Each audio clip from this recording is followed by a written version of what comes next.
అమెరికాలోని టెక్సాస్ రాష్ట్రంలో ఒక పాత ఆసుపత్రి ఉంది. ఆ ఆసుపత్రి పేరు వినగానే నర్సులకి వణుకు పుట్టేది.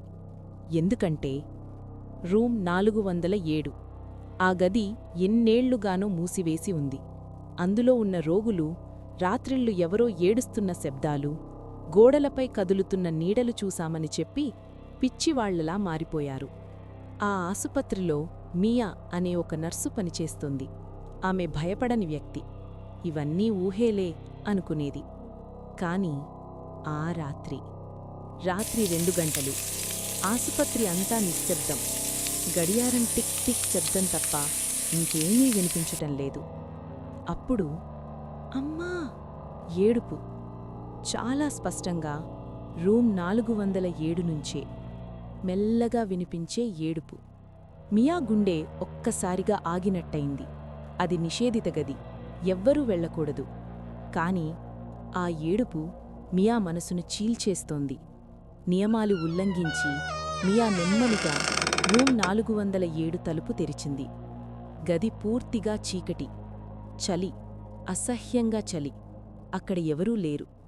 అంతలో ఏడుపు ఒక్కసారిగా ఆగిపోయింది. తలుపు ఆమె వెనుకనే బలంగా మూసుకుపోయింది. మియా గబగబా తిరిగింది.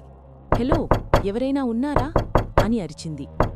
అప్పుడే కోణంలో ఏదో కదలిక. వణుకుతున్న చేతులతో ఫ్లాష్ లైట్ వెలిగించింది. అక్కడ నేలపై కూర్చుని ఉన్న ఒక తెల్లని శరీరం.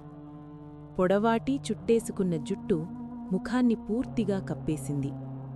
మెల్లగా తల ఎత్తింది. నన్ను మళ్ళీ ఒంటరిగా వదలద్దు. మియా అరుస్తూ తలుపు వైపు పరుగెడితింది. తలుపు తెరుచుకోలేదు. ఎంత బలంగా తోసినా తలుపు కదల్లేదు. Lights on. అంతలో లైట్లు ఒక్కసారిగా వెలిగాయి. ఆమె తిరిగి చూసింది. ఆ మహిళ మాయమైపోయింది.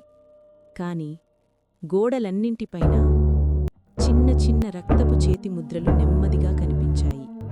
అవి మియా వైపు వస్తున్నట్టు. ఆ రాత్రి తరువాత మియా ఆ ఆసుపత్రికి మళ్ళీ ఎప్పుడూ రాలేదు. కాని రూమ్ 407లో ఇప్పటికీ నన్ను వదలద్దు అనే స్వరం వినిపిస్తూనే ఉంటుంది.